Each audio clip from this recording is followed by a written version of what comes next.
नादिंग सिंधु दरिया में चाड़ खां पोइ नए दरे के कचे वारनि इलाइक़े में वधीक ॻोठ खे पानी घेरे वरितो आहे। इन हवाले से पेश है मेरा टीवी के रिपोर्टर अख्तर अब्दुल जी रिपोर्ट। नौदेरो वटां सिंधु दरिया में 4,20,000 जो वकिरो वही रहियो आहे। कचे वारे इलाइक़े बुरड़ा मिठो खोड़ो समेत मोरिया बंद ते पाणीअ जो सख़्त दबाव आहे। सदारती हाउस खां 5 किलोमीटरनि जे मुफ़ासिले ते ही ॻोठ बुरड़ा आहे, जेको सिंधु दरिया जे मुसलसल खाद जे करे दबाव हेठि आहे।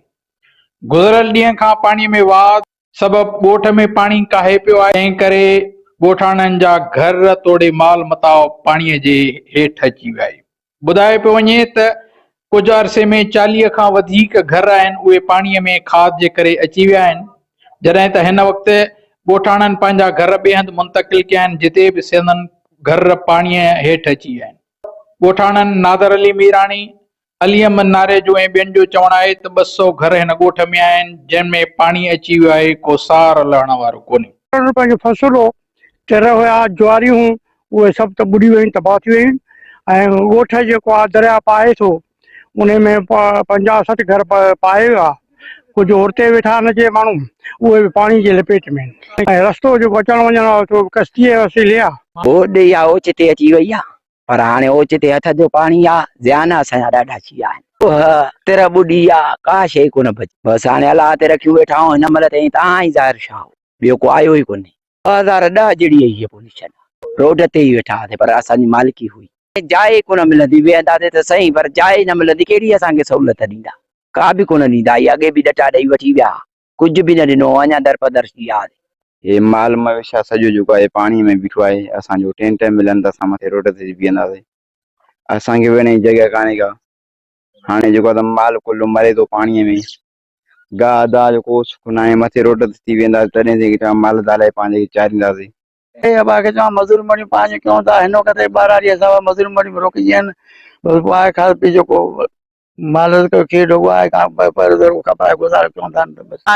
खॾे मथां ॿोॾी आहे, का शइ बची आहे, 12 बजे बुख शाम कोले का असां अन्न पाणी का छॾिया, असां मदद कयो का ख़ुदा साईं। घर ॿुॾी आहे, सॼो पाणी आहे साईं, टायर पाणी बीठो आहे। असां ॿार कढी बंद ते ठाहे उते बुरड़ा केटी में 100 200 180 70 मां 200 खनि घर आहे सॼी साईं कड़ में साइड साईं। उनमें कुझु घर पाणीअ में, कुझु रोड ते चढ़ी विया आहिनि, कुझु निकिरण जी कोशिशि कनि था। केटे मुंहिंजो पुराणो आहे, कई टोबियूं आहियूं, कई पाणी आया, पर हिन वक़्तु जेको 2010 ॿोॾा जा हीअ मांदा पाणी मथे चढ़ंदो अचे खाई वियो। उहो हिसाब असांजा पुराणा ॻोठ परते हुआ, उहे पाणीअ में वठी हिन पासे ते चढ़ी आया आहिनि। पंहिंजा आख़िर छॾे ॿिए हंधि नथा वेही सघूं, वरी अहिड़ियूं जायूं बि कोन, रोड जो सहारो वठूं था, पंहिंजा सन्ना थोरा माल मवेशी इन्हनि जे करे वेठा आहियूं। माल किथे विहारियूं, ॿार किथे विहारियूं, पोइ हिन जे करे पंहिंजे घरनि में वेठा आहियूं। सरकार खे असां हर दफ़ा अपील कंदासीं, असांजी ॿेड़ीअ जी ज़रूरत आहे, माल मच्छी जी ज़रूरत आहे, उनजी ख़ासि करे असांखे ॿेड़ियुनि जी ज़रूरत आहे। असां त बार बार अॻु बि असां चयोसीं, साहब आहे उन बि ॿेड़ी ॿेड़ी ॾिनी असांखे, पर हाणे वरी अहिड़ियूं ॿेड़ियूं असांखे हुजनि जेको वरी ॿुधायूं त पाणी कोन्हे को। असां रोमा बोमा कयासीं, सारी बारियूं हुयूं सफ़ा। पोइ ओचिते कल्ह राति पाणी थो अची, ज़ोरीअ ही ट्रिप खणी ॿाहिरि निकिता आहियूं असां। माल बाल हे अच्छी माना जेको आहे ज़ोरीअ कढियो आहे ॿाहिरि।